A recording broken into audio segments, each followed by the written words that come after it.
Hello friends, வணக்கம். இன்றைக்கி நம்ம ஜனவரி 19, 2021 important Hindu news analysis and PAP என்னென்ன இம்பார்ட்டன்ட் நியூஸ் அப்படின்னு சொல்லிட்டு இன்றைக்கி நம்ம பார்க்கலாம். இனி வரது சப்ஸ்கிரைப் பண்ணேன்னா சப்ஸ்கிரைப் பண்ணிக்கோங்க. அப்போ தான் நான் போகிற எல்லா வீடியோஸுமே உங்களுக்கு வரும்.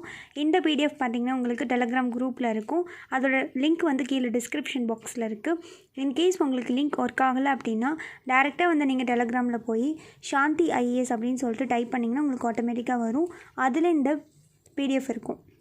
ஸோ இன்றைக்கி நம்ம ஃபர்ஸ்ட் நியூஸ் என்ன அப்படின்னு சொல்லிட்டு பார்க்கலாம்.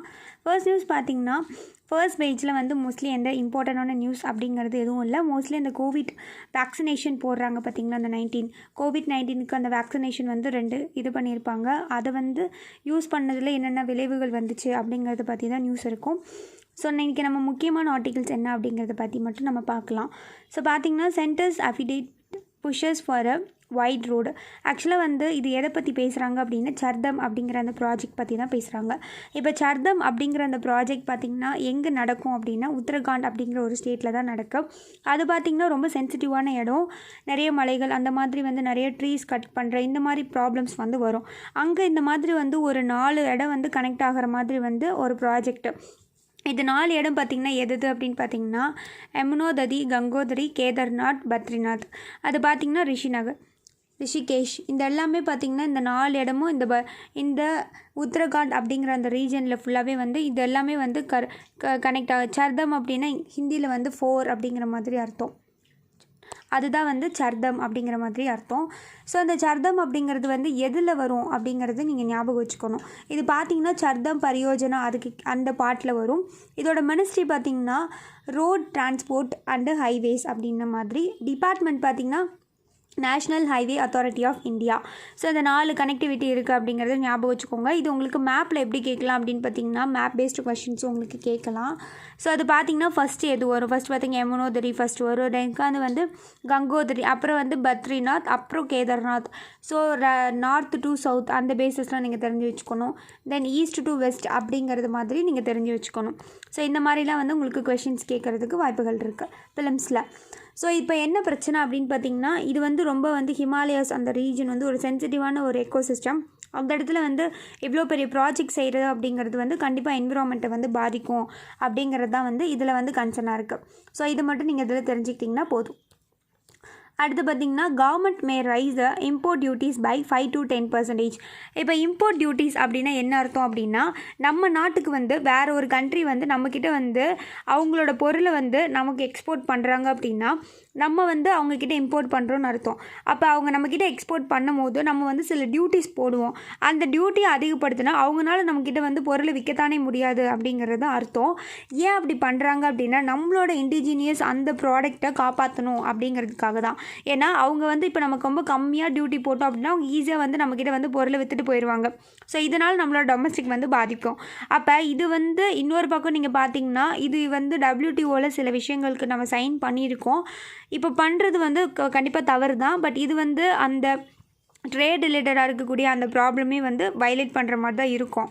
பட் நம்ம நம்மளோட என்ன சொல்லியிருக்காங்க அப்படின்னு பார்த்திங்கன்னா இது நாங்கள் ஏன் பண்ணோம் அப்படின்னா ரீசன் நாங்கள் ஆத்ம நிர்பார் பாரத் அப்படிங்கிற அந்த செல்ஃப் ரிலியன்ட் இந்தியா அப்படின்னு சொல்லிட்டு நாங்கள் மூவ் ஆகி போயிட்டுருக்கோம்.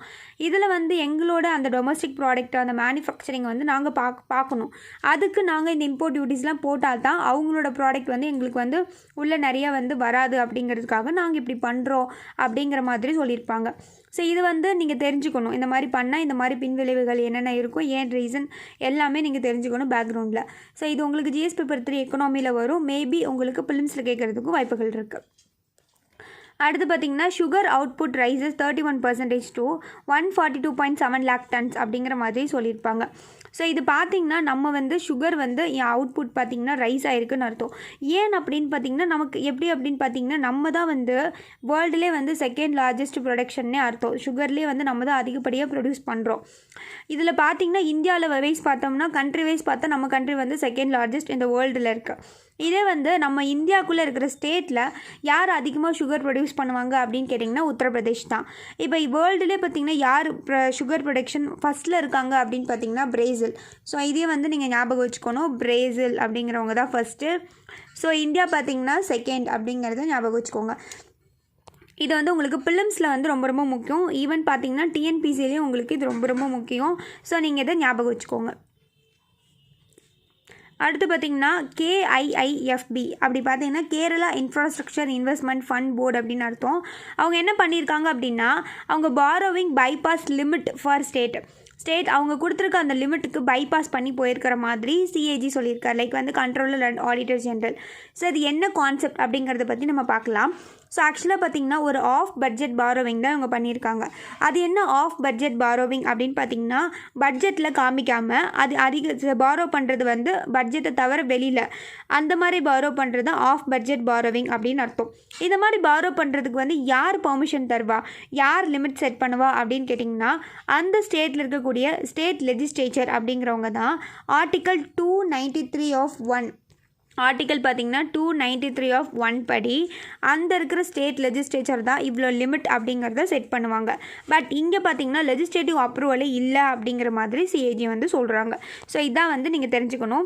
இதில் நீங்கள் என்ன தெரிஞ்சுக்கணும் அப்படின்னு பார்த்தீங்கன்னா, உங்களுக்கு பாலிட்டியில் இந்த ஆர்டிக்கல் அப்படிங்கிறது உங்களுக்கு ரொம்ப ரொம்ப முக்கியம். ஸோ அதனால் இது என்னன்னு தெரிஞ்சுக்கோங்க. ஆஃப் பட்ஜெட் அப்படிங்கிறது அந்த பட்ஜெட்டில் இல்லாமல் சில எக்ஸ்ட்ரா வரக்கூடிய அந்த செலவுகளில் சொல்கிற பாரோவிங்காக வாங்குறது தான். லைக் எக்ஸ்ட்ரா பட்ஜெட் அப்படிங்கிற மாதிரி அர்த்தம். ஸோ அதையும் வந்து நீங்கள் ஞாபகம் வச்சுக்கோங்க. இந்த ஆர்டிக்கல் உங்களுக்கு ரொம்ப ரொம்ப முக்கியம். So very very important. அடுத்து பார்த்திங்கன்னா, where is evidence that you ritual குரு அப்படின்னு சொல்லிட்டு சுப்ரீம் கோர்ட் சொல்லியிருக்காங்க. ஆக்சுவலாக வந்து இது எதை பற்றி பேசுகிறாங்கன்னா, ஹாதியா கேஸ் அப்படிங்கிறது பற்றி தான். அது வந்து அந்த பெண் வந்து ஒரு முஸ்லீம் ஆணை வந்து கல்யாணம் பண்ணியிருப்பாங்க. ஸோ அதனால வந்து பெரிய லெவலில் வந்து ப்ராப்ளம் நடந்திருக்கும். ஸோ அதை பற்றி தான் பேசுகிறாங்க. இதில் என்ன ஸ்டேட்மெண்ட்டில் இந்த ஜட்ஜ்மெண்ட் கொடுத்துருப்பாங்க இது ஹாதியா கேஸ் அப்படின்னு பார்த்தீங்கன்னா, ஆக்சுவலாக நம்ம நாட்டில் பார்த்திங்கன்னா சோஷியல் வேல்யூ அண்ட் மாரல்ஸ் அப்படிங்கிறது ஃபாலோ பண்ணிட்டு தான் இருக்காங்க. அப்படின்னா என்ன அப்படின்னு பார்த்தீங்கன்னா, ஒரு ஹிந்து வந்து ஒரு ஹிந்துவை தான் கல்யாணம் பண்ணிக்கணும். அப்புறம் ஏதோ ஒரு கேஸ்ட்டில் இருக்காங்கன்னா அந்த கேஸ்ட்டில் இருக்கிற ஒரு பொண்ணோ பையனோ அந்த கேஸ்ட்டுக்காரவங்களே தான் கல்யாணம் பண்ணிக்கணும். இந்த மாதிரி வந்து அந்த ரூல்ஸ் வந்து நம்ம நாட்டில் நம்ம சமூகத்தில் வந்து வந்துக்கிட்டே இருக்கக்கூடிய ஒரு விஷயந்தான். பட் இதை பேஸ் பண்ணி தான் அவங்க வந்து ஒரு ரூல்ஸ் கொண்டு வந்திருப்பாங்க. இந்த மாதிரி ஒரு ஹிந்து பெண் வந்து ஒரு முஸ்லீம் ஆணை வந்து கல்யாணம் பண்ணிக்கூடாது அப்படின்னு சொல்லிட்டு. இது என்ன மாதிரி வருது அப்படின்னு பார்த்திங்கன்னா, ஒரு social and value and morals மாதிரி வருது. ஓகே, அப்போ உண்மையாக பார்த்திங்கன்னா இப்போ நமக்கு கான்ஸ்டியூஷன் அப்படிங்கிற ஒரு விஷயம் இருக்குது. நமக்கு சுப்பீரியரே பார்த்திங்கன்னா கான்ஸ்டியூஷன் தான். ஆனால் கான்ஸ்டியூஷனில் என்ன சொல்லுது அப்படின்னு பார்த்திங்கன்னா, நம்மளோட ஃபண்டமெண்டல் ரைட்ஸில் வந்து அவங்களுக்கு வந்து ரைட் டு ஃப்ரீடம் அப்படிங்கிறது இருக்குது. அது மட்டும் இல்லாமல் அவங்களுக்கு ஃப்ரீடம் ஆஃப் அந்த ரிலீஜியஸும் இருக்குது. ஸோ எல்லாமே அவங்களுக்கு ஃபண்டமெண்டல் ரைட்ஸ் இருக்குது. இப்போ எங்கே பிரச்சனை வருதுன்னு பார்த்திங்கன்னா, இவங்க சொல்லியிருக்க அந்த சோஷியல் வேல்யூ அண்ட் மாரல்ஸ் வந்து பெருசா, இல்லை அந்த கான்ஸ்டியூஷனில் கொடுத்துருக்க அந்த ஃப்ரீடம் பெருசா அப்படிங்கிற ஒரு விவாதம் நடக்குது. இப்போ வந்து என்ன சொல்லியிருக்காங்க அப்படின்னா, கோர்ட்டில் இந்த மாதிரி வந்து கான்ஸ்டியூஷனில் கொடுத்துருக்க அந்த ஃப்ரீடம் அதுதான் வந்து எப்போவுமே வந்து அதிகமாக வரும். When comparing to social value and மாரல்ஸை கம்பேர் பண்ணும்போது கான்ஸ்டியூஷன் தான் எப்போவுமே பெருசு, அங்கே கொடுத்துருக்க அந்த ஃப்ரீடம் தான் பெருசு அப்படிங்கிற மாதிரி சொல்லிட்டாங்க.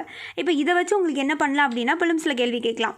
எப்படி கேட்கலாம் அப்படின்னு பார்த்தீங்கன்னா, எது ரொம்ப வந்து அதிகமாக வந்து பவர் அதிகம் எதுக்கு அப்படின்னு சொல்லி உங்களுக்கு கொஷின் கேட்கலாம். கான்ஸ்டியூஷனல் கேரண்டி வந்து உங்களுக்கு கிடையாது, அது வந்து சோஷியல் வேல்யூஸ் தான் பெருசுன்னு கூட கொஷின் கேட்கலாம். அப்போ அது ராங் ஆப்ஷன் அப்படிங்கிற மாதிரி நீங்கள் சூஸ் பண்ணிக்கலாம். அப்போ இது உங்களுக்கு பிலிம்ஸில் கேட்குறதுக்கு வாய்ப்புகள் இருக்குது. ஸோ ஆனால் இந்த பாயிண்ட்டை வந்து நீங்கள் நோட்டீஸ் பண்ணிக்கோங்க. சோஷியல் வேல்யூஸ் அண்ட் மாரல்ஸை விட கான்ஸ்டியூஷனல் கேரண்டாக கொடுத்துருக்கக்கூடிய அந்த ஃப்ரீடம் தான் பெருசு அப்படிங்கிறத ஞாபகம் வச்சுக்கோங்க. அதை விட அது பெருசு கிடையாது அப்படிங்கிறது உங்களுக்கு தெரியணும். அடுத்து பார்த்திங்கன்னா, இந்த நியூஸ் பார்த்திங்கன்னா எதை பற்றி பேசுகிறாங்க அப்படின்னு பார்த்திங்கன்னா, இந்த பேண்டமிக்கில் நிறைய பேர் பார்த்திங்கன்னா ஜெயிலில் இருப்பாங்க. ஸோ அந்த ஜெயிலில் இருக்கிறதே பார்த்திங்கன்னா அங்கே வந்து ஹைஜீனிக் கிடையாது, நிறைய ப்ராப்ளம்ஸ் வந்து ஜெயிலில் இருக்குது. பட் இருந்தும் இந்த பேண்டமிக் சமயத்தில் அவங்க அங்கே இருக்கும் போது அவங்க இன்னும் எவ்வளோ ப்ராப்ளம்ஸை வந்து ஃபேஸ் பண்ணுறாங்க அப்படிங்கிறத பற்றி தான் இந்த ஆர்டிக்கலில் வந்து இந்த ஆத்தர் வந்து சொல்கிறார். ஈவன் பார்த்திங்கன்னா ஜெயிலில் வந்து ரொம்ப புவர் வென்டிலேஷன் தான் இருக்கும், ரொம்ப ஓவர் க்ரௌடாக இருக்கும், ரொம்பவே வந்து அவங்களுக்கு அங்கே பாதிப்புகள் இருக்குது. ஈவன் பார்த்திங்கன்னா ஒரு இருட்டான அறையும் ஜெயிலும் வந்து ஒரே வேர்டுன்னு கூட நம்ம சொல்லலாம், அந்த அளவுக்கு இருக்குது. இந்த மாதிரி தான் பார்த்திங்கன்னா நிறையா இடத்துல வந்து நடந்திருக்கு. ஈவன் பார்த்திங்கன்னா இந்த பேண்டமிக் அப்படிங்கிறது நம்ம இந்தியா மட்டும் கிடையாது, ஆல் ஓவர் வேர்ல்டுலேயே ப்ராப்ளம்ஸ் இருக்குது. ஆல் ஓவர் வேர்ல்டில் நிறைய இடத்துல ஜெயிலும் இருக்குது. இப்போ நம்மளோட இந்தியாவோட சுச்சுவேஷன் வந்து ஜெயிலில் வந்து எப்படி இருக்குது அப்படிங்கிறத பற்றி இப்போ நம்ம பார்க்கலாம். பார்த்திங்கன்னா இப்போ இந்தியாவோட சுச்சுவேஷன் பார்த்திங்கன்னா நமக்கு வந்து பிரிசனர் ஆக்ட் ஆஃப் 1894 அப்படின்னு ஒன்று இருக்குது. ஸோ அதுபடி என்ன பண்ணணும் அப்படின்னு பார்த்திங்கன்னா, அந்த ஜெயிலில் இருக்கிறவங்களுக்கு வந்து யார் முழுக்க முழுக்க பொறுப்பு அப்படின்னு கேட்டிங்கன்னா ஸ்டேட் கவர்மெண்ட் தான். ஏன் அப்படி ஸ்டேட் கவர்மெண்ட் பொறுப்பு அப்படின்னு கேட்டால் அந்த ப்ரிஷன் அப்படிங்கிறதே வந்து பார்த்திங்கன்னா ஸ்டேட் லிஸ்ட்டு தான். ஸோ அதனால ஸ்டேட் கவர்மெண்ட் தான் இதுக்கு முழுக்க முழுக்க பொறுப்பு. நம்ம நாட்டில் பார்த்திங்கன்னா கிட்டத்தட்ட வந்து 4.5 lakh prisoners ஜெயில் கைதிகள் பார்த்திங்கன்னா இருக்காங்க நம்ம நாட்டில். 4.5 lakhs. இது யார் ரிப்போர்ட் கொடுத்துருக்காங்க அப்படின்னு பார்த்திங்கன்னா national crime record bureau report 2019 கொடுத்துருப்பாங்க. இந்த 4 lakh அந்த ஜெயில் கைதிகளில் 3.3 lakh யார்வா இருக்காங்க அப்படின்னு பார்த்தீங்கன்னா அண்டர் ட்ரையல் பிரிசனர். அவங்களுக்கு கோர்ட்டில் வந்து அவங்க தண்டிக்கப்பட்டுட்டாங்க அப்படின்னு சொல்லி தீர்ப்பு வழங்காமல் அவங்கள வந்து பார்த்திங்கன்னா ஒரு விசாரணைக்காக வந்து என்ன பண்ணியிருப்பாங்க, அண்டர் ட்ரையலில் வச்சுருப்பாங்க. அவங்களுக்கு இன்னும் தீர்ப்பு வழங்கியிருக்க மாட்டாங்க. ஓகே நீங்கள் இத்தனை வருஷம் ஜெயில் அப்படி சொல்லி வழங்காமல் அவங்க அண்டர் ட்ரையலில் இருப்பாங்க. அதுதான் அண்டர் ட்ரையல். அப்போ பார்த்துக்கோங்க, நம்ம நாட்டில் 4.5 lakh வந்து ஜெயிலில் இருக்கிறதுலையே 3.3 வந்து அண்டர் ட்ரையலே இருக்காங்க. இது பார்த்திங்கன்னா இது எப்படி அவங்க அண்டர் ட்ரையலில் இருக்காங்கன்னா செக்ஷன் 167 ஆஃப் சிஆர்பிசியில் வந்து அவங்களுக்கு வந்து இதை இப்போ இன்வெஸ்டிகேஷன் பண்ணுறது ஒரு 24 மணி நேரத்துக்கும் மேலே தாண்டிடுச்சு அப்படின்னா அவங்கள வந்து இன்வெஸ்டிகேட் பண்ணணும் அப்படிங்கிறதுக்காக வச்சுருப்பாங்க. ஆரம்பத்தில் பார்த்திங்கன்னா சிஆர்பிசியில் வந்து 1898 15 நாளைக்கு தான் வச்சுருக்கணும் அப்படிங்கிற மாதிரி இருக்கும். அதை அப்படியே அமெண்ட்மெண்ட் பண்ணி 90 days ஆக்குனாங்க. இப்போ வந்து சில எக்ஸ்பெக்ஷனில் பார்த்திங்கன்னா என்ன பண்ணிடுவாங்கன்னா இன்ஃபனைட்டாகவே வந்து அவங்கள உட்கார வச்சுருவாங்க. அப்படி தான் பார்த்திங்கன்னா இப்போ வந்து நம்ம நாட்டில் வந்து நிறைய அண்டர் ட்ரையலில் தான் இருக்காங்க. அவங்க இன்னும் அவங்களோட கேஸ் வந்து வரல, வந்து அவங்களுக்கு வந்து தண்டனை இவ்வளோ தான் அப்படின்னு சொல்லி கொடுக்காம அவங்கள இன்னும் அப்படியே உட்கார வச்சுருப்பாங்க. அதுதான் அண்டர் ட்ரையல் அப்படிங்கிற மாதிரி அர்த்தம்.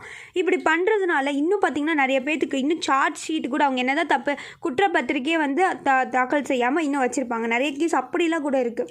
இதனால் வந்து நம்மளோட ஈவன் பார்த்திங்கன்னா ஒரு பர்சனுக்கு அப்படின்னா அவங்களுக்குன்னு சொல்லி ஒரு ரைட்ஸ் இருக்கும்.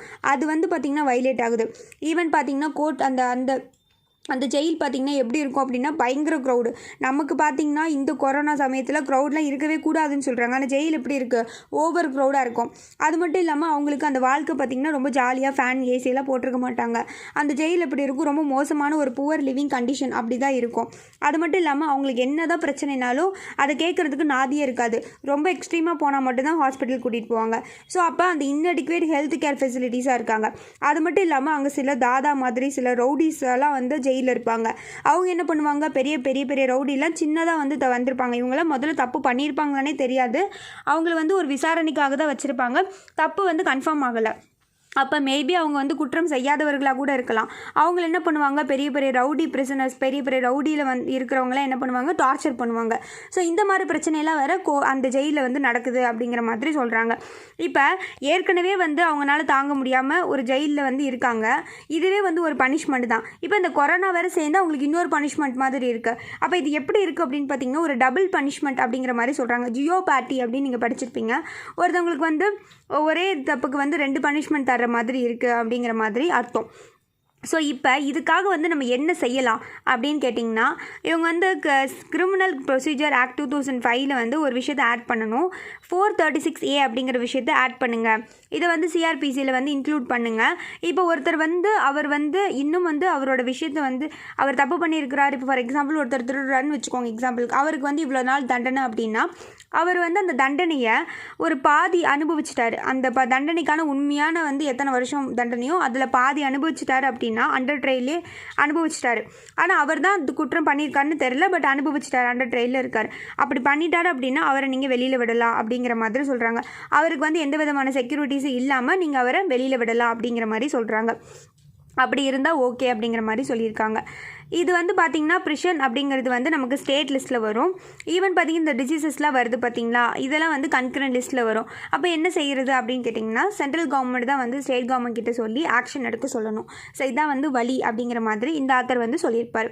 ஸோ இதெல்லாமே உங்களுக்கு ரொம்ப ரொம்ப யூஸ்ஃபுல்லாக இருக்கும். ஸோ இது எல்லாமே வந்து நீங்கள் நோட்ஸ் எடுத்து வச்சுக்கோங்க, உங்களுக்கு ரொம்ப ரொம்ப இம்பார்ட்டன்ட். ஸோ அடுத்து பார்த்திங்கன்னா mining in India equal selling the family gold அப்படின்னு சொல்லியிருக்காங்க. இப்போ பார்த்திங்கன்னா நம்ம நாட்டில் வந்து நிறைய வந்து மைன் பண்ணிகிட்டு இருக்கோம். இப்படி நம்ம நிறைய வந்து மைண்ட் பண்ண இது எப்படி இருக்குது, இது எதுக்கு வந்து ஈக்குவலாக இருக்குது அப்படின்னு பார்த்தீங்கன்னா ஒரு ஃபேமிலியில் ஒருத்தர் வந்து எதுக்காது இப்போ பார்த்தீங்கன்னா மதுக்கு வந்து அடிக்ட் ஆகியிருப்பாங்க. அவங்க என்ன பண்ணுவாங்க, மதுக்கு அடிக்ட் ஆகிட்டா கண்டிப்பாக காசு பத்தாதுன்னா உடனே வீட்டில் இருக்க நகையெல்லாம் கொண்டு போய் விற்றுருவாங்க. அடமானம் வச்சுருவாங்க. ஸோ இது எப்படி இருக்குது அப்படின்னா, ஃபேமிலியில் இருக்கக்கூடிய அந்த நகைகள்லாம் கொண்டு போய் விற்கிற மாதிரி இருக்குது. நம்ம ஃப்யூச்சருக்கு வந்து சேர்த்து வைக்காமல் அந்த வீட்டை என்ன பண்ணுவாங்க, போய் விற்றுருவாங்க. ஸோ அப்போ நம்ம மைண்ட் பண்ணுறது இந்தியாவில் இது எதுக்கு ஈக்குவலாக இருக்குது அப்படின்னு பார்த்தீங்கன்னா, வீட்டில் இருக்கக்கூடிய அந்த ஃபேமிலியோட அந்த கோல்டெல்லாம் போய் விற்கிற மாதிரி ஈக்குவல்னு அர்த்தம். அப்போ ஃப்யூச்சர் ஜென்ரேஷனுக்கு இல்லாமல் நீங்கள் பண்ணிகிட்ருக்கீங்க அப்படிங்கிற மாதிரி இவர் சொல்கிறாரு. அப்போ மைனிங் அப்படிங்கிறது வந்து இது வந்து நமக்கு வந்து வந்துக்கிட்டே இருக்கும், நம்ம சொல்ல முடியாதுல்ல. அது வந்து திரும்பி உருவாக கொஞ்சம் நாள் ஆகும். பட் நம்ம என்ன பண்ணுறோம், ஃப்யூச்சர் ஜென்ரேஷனுக்கு இல்லாத அளவுக்கு நம்ம என்ன பண்ணிக்கிட்டு இருக்கோம், மைன் பண்ணிக்கிட்டே இருக்கோம் அப்படின்னு சொல்கிறாங்க. இப்போ இது ஏன் வந்து அவர் அன்சஸ்டைனபிள் அப்படிங்கிற மாதிரி சொல்கிறாரு அப்படின்னு பார்த்தீங்கன்னா, ஏன் அப்படின்னு பார்த்தீங்கன்னா இதை பற்றி நம்ம நோட்ஸ் பார்க்கலாம். ஆக்சுவலாக பார்த்தீங்கன்னா நம்ம இந்தியாஸ் நேஷ்னல் மினரல் பாலிசி 2019 அப்படின்னு ஒன்று இருக்குது. ஸோ அதுபடி பார்த்திங்கன்னா நம்ம நாட்டில் இருக்கக்கூடிய அந்த மைனிங் ரிலேட்டடாக இருக்கக்கூடிய விஷயங்கள் எல்லாத்தையுமே பார்க்குறது ஸ்டேட் தான். ஸ்டேட் அப்படிங்கிறவங்க வந்து ஒரு ட்ரஸ்டியாக இருக்கணும். அவங்க வந்து அதை வந்து பாதுகாக்கிறது தான் அவங்களோட வேலை. ஸோ அதான் பண்ணணும். அவங்க அதை பாதுகாத்து ஃப்யூச்சர் ஜென்ரேஷனுக்கு வந்து யூஸ்ஃபுல்லாக இருக்கிற மாதிரி அவங்க செய்யணும். இதுதான் வந்து ரூல்ஸு. பட் இந்தியாவில் என்ன நடந்துக்கிட்டு இருக்குது அப்படின்னு பார்த்தீங்கன்னா, ஒரு மினரலோட விலை எவ்வளோ ஒர்த். ஃபார் எக்ஸாம்பிள் ஒரு மினரல் வந்து 100 ரூபா ஒர்த்து அப்படின்னு பார்த்தீங்கன்னா, அந்த 100 ரூபா ஒர்த்தான அந்த மினரலை 5 ரூபாய்க்கு விற்கிறாங்க. அப்போ 5 ரூபாய்க்கு விற்று அவங்களுக்கு எவ்வளோ லாஸ் அப்படின்னு பார்த்தீங்கன்னா 95% வந்து அவங்களுக்கு லாஸ் தான். இந்த மாதிரி யார் செஞ்சுருக்காங்க அப்படின்னு பார்த்தீங்கன்னா, வேதாந்தா அப்படிங்கிறவங்களோடது 2004லேருந்து 2012 கிட்டத்தட்ட 8 வருஷம் அந்த ஸ்டேட் கவர்மெண்ட்டாக இருக்கக்கூடிய கோவா என்ன பண்ணியிருக்காங்க, இந்த மாதிரி தான் அவங்களுக்கு கொடுத்துருக்காங்க. ஸோ இந்த மாதிரிலாம் செஞ்சுருக்காங்க. இது ஏன் இப்படி பண்ணுறாங்க, இதுக்கெல்லாம் என்ன காரணம்னு பார்த்தீங்கன்னா, ஃபஸ்ட்டு வந்து லாபி. ரெண்டாவது பார்த்திங்கன்னா அவங்க வந்து என்ன பண்ணுறாங்கன்னா பொலிட்டிக்கல் டொனேஷன் கொடுத்துட்றாங்க. இவங்ககிட்ட டொனேஷன் கொடுத்தா போதும், அந்த பக்கம் நம்ம எவ்வளோ வேணால் எடுத்துகிட்டு போய்க்கலாம் மைனிங் அப்படிங்கிற மாதிரி அர்த்தம். இந்த பக்கம் பார்த்திங்கன்னா லஞ்சம், லைக் பார்த்திங்கன்னா கரப்ஷன் பண்ணுறாங்க. இதுதான் காரணம் அப்படிங்கிற மாதிரி சொல்கிறாங்க. இதுக்கு வந்து நம்ம நாட்டில் தான் இந்த பிரச்சனையா அப்படின்னு கேட்டால் கிடையாது. ஈவன் IMF என்ன சொல்லியிருக்காங்கன்னா, நிறைய ரிசோர்ஸஸ் வந்து ரிச் நேஷனாக இருக்கக்கூடிய UK, நார்வேலி இதே பிரச்சனை தான் நடந்துக்கிட்டு இருக்கு. அவங்களாம் புவராகவே ஆயிட்டாங்க அப்படிங்கிற மாதிரி சொல்கிறாங்க. இதுக்கு என்ன சொல்கிறாங்கன்னா, எரர்ஸும் அந்த லாஸஸ் தான் காரணம் அக்கௌண்டிங்கில் அப்படின்னு சொல்கிறாங்க. இதை யார் பார்க்கணும் அப்படின்னு கேட்டிங்கன்னா, government accounting standard advisory board தான் வந்து இந்த விஷயத்தை வந்து சரி பண்ணி ஸ்டாண்டர்ட்ஸ் வந்து ஃபாலோ பண்ணணும். இது எப்படி மேனேஜ் பண்ணலாம் அப்படின்னு கேட்டிங்கன்னா, இப்போ அந்த பொருள் 100 ரூபாய்க்கு விற்கிதுன்னா 100 ரூபாய்க்கே விற்கலாமே, அதே இதுக்கு 5 ரூபாய்க்கு கொடுக்கணும், 95 ரூபா நஷ்டத்துக்கு. அப்போ 0 லாஸ் இன் வேல்யூவாக இருக்கணும். லாஸே இல்லாமல் அந்த வேல்யூ ஒர்த்து எவ்வளவோ அது கரெக்டாக விற்கணும். அந்த ப்ராசஸ் பண்ணலாம். வேறு என்ன செய்யலாம் அப்படின்னு பார்த்தீங்கன்னா, இது முழுக்க யாருக்கிட்ட வரும், இந்தியாஸ் நேஷ்னல் மினரல் பாலிசி 2019 படி இது வந்து ஸ்டேட்டு தான் ஃபுல்லாக அந்த வேல்யூ கரெக்டாக போகுதா, ஸ்டேட்டு தான் பார்க்கணும். இது அவங்களோட பொறுப்பு. ஸோ இதை அவங்க செய்யணும் அப்படின்னு சொல்லியிருக்காங்க. இப்போ இந்த நார்வே மாதிரி கண்ட்ரிஸ் இந்த மாதிரி செஞ்சு அவங்க பூராவே போயிட்டாங்க பார்த்தீங்களா. அவங்க என்ன பண்ணியிருக்காங்கன்னா, இப்போ இந்த மினரல் மூலிமா விற்கக்கூடிய அந்த காசு இருக்குது பார்த்தீங்கல்ல, அந்த காசு என்ன பண்ணுவாங்க அப்படின்னா ஃப்யூச்சர் ஜென்ரேஷன் ஃபண்ட் அப்படின்னு சொல்லிட்டு ஒரு சேவிங்ஸ் பண்ணி வச்சுருவாங்க. ஸோ அந்த மாதிரி நம்ம பண்ணலாமே அப்படிங்கிற மாதிரி சொல்கிறாங்க. இப்போ நம்ம எந்த அளவுக்கு வந்து ஃபேர் மைனிங் பண்ணுறோமோ அந்த அளவுக்கு நமக்கு நம்மளோட கான்ஸ்டியூஷனில் இருக்கக்கூடிய அந்த ஜஸ்டிஸ், லிபர்ட்டி, ஈக்குவாலிட்டி, ஃபர்டர்னிட்டிலாம் நமக்கு கிடைக்கும். அப்போ அது கிடைச்சிருச்சுனாவே நமக்கு moral, ethical and fair, right, sustainable ஆயிரும். ஸோ இது மூலிமா நம்ம பண்ணும்போது நம்ம எந்த அளவுக்கு நம்ம இந்த மாதிரிலாம் குறைச்சிக்கிறோம், கரெக்டாக பண்ணுறோமோ நமக்கு ஃப்யூச்சர் ஜென்ரேஷனுக்கு நம்ம கொஞ்சம் விட்டுட்டு போகிற மாதிரி அர்த்தம். இல்லைன்னா எல்லாத்தையும் இப்போயே அழிச்சிட்டோம்னா ஃப்யூச்சர் ஜென்ரேஷனில் ஒன்றுமே இருக்காது. ஸோ அதான் வந்து இந்த ஆத்தர் வந்து இதில் சொல்லியிருப்பார். ஸோ அடுத்து பார்த்திங்கன்னா PABயில் பார்த்திங்கன்னா, ஆக்சுவலாக வந்து இது உங்களுக்கு மென்ஷன் பண்ணாமல் விட்டுட்டேன். இது உங்களுக்கு PAB. ஸோ பார்த்திங்கன்னா இந்த ரெண்டுமே வந்து உங்களுக்கு PAB தான். ஸோ இதை ஞாபகம் வச்சுக்கோங்க. சுசித்ரா இது பார்த்திங்கன்னா நீங்கள் வந்து என்விரான்மெண்ட்டில் இதை பற்றி நான் உங்களுக்கு சொல்லியிருப்பேன். சுஷ்ருதா சம்ஹிதா, ஷரகா சம்ஹிதா அப்படின்னு சொல்லிலாம் நீங்கள் பார்த்துருப்பீங்க. அதில் சுஷ்ருதா அப்படிங்கிறவங்கள பற்றி தான் இப்போ நம்ம பார்க்க போகிறோம். ஸோ சுஷ்ருதா அப்படிங்கிறவங்க பார்த்திங்கன்னா 6 அல்லது 7ஆம் நூற்றாண்டு காலத்தில் வந்து ஒரு ஏன்ஷியண்ட்டாக இருந்து ஒரு ஃபிஷியர்ஸ்ன்னு சொல்லலாம். லைக் பார்த்திங்கன்னா அவர் யார் அப்படின்னு கேட்டிங்கன்னா, அவர் வந்து ஃபாதர் ஆஃப் இந்தியன் மெடிசன் அப்படின்னு அர்த்தம். இப்போ நிறைய பிளாஸ்டிக் சர்ஜரிலாம் பண்ணியிருப்பாங்க. ஸோ இப்போ வந்து பிளாஸ்டிக் சர்ஜரி அப்படிங்கிறது வந்து ஒரு பெரிய லெவலாக இருக்குது. பட் அப்போயே ஒரு 6ஆம் நூற்றாண்டு காலத்திலேயே வந்து ஒரு பிளாஸ்டிக் சர்ஜரி பண்ணுறாங்க அப்படின்னா அது இவங்க தான் அப்படிங்கிற மாதிரி சொல்கிறாங்க. இவங்க பார்த்திங்கன்னா சுஷ்ருதா சம்ஹிதா அப்படிங்கிற ஒரு ஓல்டஸ்ட் டெக்ஸ்ட் இருக்குது நம்ம வேர்ல்டுலேயே. அதில் பார்த்திங்கன்னா அந்த பிளாஸ்டிக் சர்ஜரி பற்றின விஷயங்கள்லாம் வந்து அந்த டெக்ஸ்ட்டில் இருக்கும் அப்படிங்கிற மாதிரி சொல்லியிருப்பாங்க. இது வந்து உங்களுக்கு ரொம்ப ரொம்ப முக்கியம் ஃபிலிம்ஸில். ஈவன் பார்த்திங்கன்னா TNPSCகளும் ரொம்ப இம்பார்ட்டன்ட். ஸோ இதை ஞாபகம் வச்சுக்கோங்க. அடுத்து பார்த்திங்கன்னா சபகர் போர்ட். ஸோ இந்த சபகர் போர்ட் அப்படிங்கிறது வந்து என்ன அப்படிங்கிறது இதுக்கு முன்னாடி ஐ திங்க் நான் பார்த்துருப்போன்னு நினைக்கிறேன்.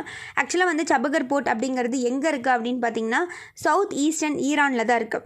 ஸோ வந்து நமக்கு வந்து இப்போ சபகர் போர்ட் ரிலேட்டடாக வந்து இதுக்கு முன்னாடி வந்து நம்ம நிறைய இது பண்ணியிருப்போம். பட் இருந்தாலும் வந்து யூஎஸ்க்கு வந்து ஈரானை பிடிக்காதனால நம்ம இதில் கொஞ்சம் பின்வாங்கிட்டே இருந்திருப்போம். பட் ஏன் நம்ம இந்த சபகர் போர்ட்டுக்கு வந்து நம்ம போகணும்னு நினைக்கிறோம் அப்படின்னு கேட்டிங்கன்னா, இப்போ நம்ம பக்கம் நிறைய ட்ரேட் வந்து இவங்க பக்கம் நம்ம பண்ணணும்னு நினைக்கிறோம். பட் ஆனால் பார்த்திங்கன்னா நம்மளால் வந்து முடியல. ஏன் அப்படின்னா இடையில வந்து இந்த பாகிஸ்தான் இருக்குது. இதை தாண்டி தான் போகிற மாதிரி இருக்கும். நமக்கு ஏகப்பட்ட பிரச்சனை இருக்குது. கனெக்டிவிட்டி நடக்க மாட்டேங்குது, ட்ரேட் பண்ண முடியல, மேரிடைமில் ஏதாவது பண்ணலான்னா பண்ண முடியல, எல்லாத்துக்கும் இது உங்களை தாண்டி போகிற மாதிரி இருக்குது. இப்போ இந்த மாதிரி சபகர் போட்டு வந்து இங்கே நம்ம பண்ணும்போது என்ன ஆகும் அப்படின்னு பார்த்திங்கன்னா, நமக்கு எக்கனாமிக்காக பார்த்திங்கன்னா எக்கனாமிக்காகவும் மியூச்சுவல் ரிலேஷன் வந்து நமக்கும் ஈரானுக்கும் நல்லாவே வந்து வரலாம். அது மட்டும் இல்லாமல் இது வந்து ஒரு மேரிடைம் ரிலேட்டடாக இருக்க ஒரு ட்ரேட் அப்படிங்கிறனால அந்த கடல் வணிகத்தையும் வந்து நம்ம ரொம்ப அதிகப்படுத்திக்கலாம் நம்ம 2 கண்ட்ரீஸ்க்குமே.